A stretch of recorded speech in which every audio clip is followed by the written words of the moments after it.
రేపు కాకినాడ జిల్లాలో సీఎం చంద్రబాబు పర్యటన. తుని మండలం ఎన్ చామవరంలో ఎన్టీఆర్ భరోసా పెన్షన్ పంపిణీ కార్యక్రమం. పోలవరం సింహాచలం ఇంటికి వెళ్లి పింఛన్ అందించనున్న ముఖ్యమంత్రి. సీఎం టూర్కి సంబంధించిన ఏర్పాట్లను పరిశీలిస్తున్న అధికారులు.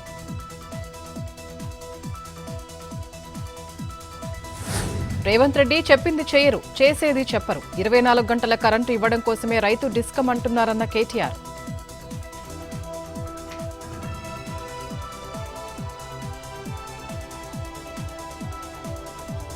మంత్రాలయం దగ్గర తుంగభద్ర నదిలో గల్లంతైన 5గురి మృతదేహాలు లభ్యం. పోస్టుమార్టం కోసం ఎంబిగనూరు మార్చరీకి తరలింపు. నిన్న నదిలో స్నానాలకు వెళ్లి 5గురు గల్లంతు. మునుగోడు ఎమ్మెల్యే కోమటిరెడ్డికి కౌంటర్ ఇచ్చిన కూసుకుంట్ల ప్రభాకర్ రెడ్డి. రైతులకు క్షమాపణలు చెబితే కల్లాల్లో ధాన్యం ఖాళీ అవుతుందా అని సటైర్లు. త్వరలో చౌటుప్పల్ 100 పడకల ఆసుపత్రిని ప్రారంభించాలని విజ్ఞప్తి. ప్రజల సమస్యలపై మునుగోడు అభివృద్ధిపై దృష్టి పెట్టాలని డిమాండ్.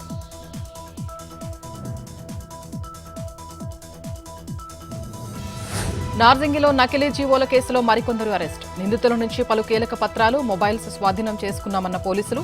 1500 కోట్ల విలువైన భూమిని కొట్టేసేందుకు ప్రయత్నం.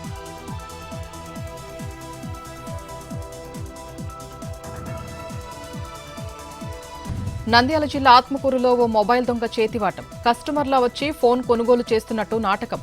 రెప్పపాటులో కౌంటర్పై ఉన్న మొబైల్ ఫోన్ చోరీ.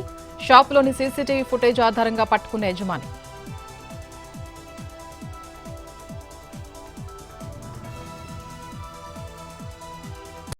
గుజరాత్లో కూలిన నిర్మాణంలో ఉన్న రైల్వే బ్రిడ్జ్. ఆనంద్ జిల్లాలోని అదాస్ గ్రామంలో ఘటన. కూలిన 3 గడ్డర్లు. 15 నెలల క్రితం బ్రిడ్జ్ నిర్మాణం పనులు ప్రారంభం. మెటీరియల్ నాణ్యతపై అనుమానాలు.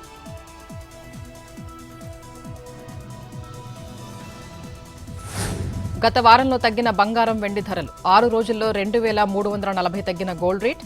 1,57,000కు చేరిన పసిడి ధర.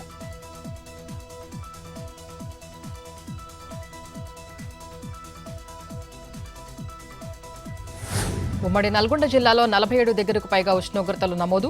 రాత్రి సమయంలో 33 డిగ్రీలకు తగ్గకుండా వేడి. ఉదయం 10 గంటల తర్వాత నిర్మానుష్యంగా మారుతున్న రోడ్లు. అత్యవసరమైతేనే బయటకు రావాలని అంటున్న వైద్యులు.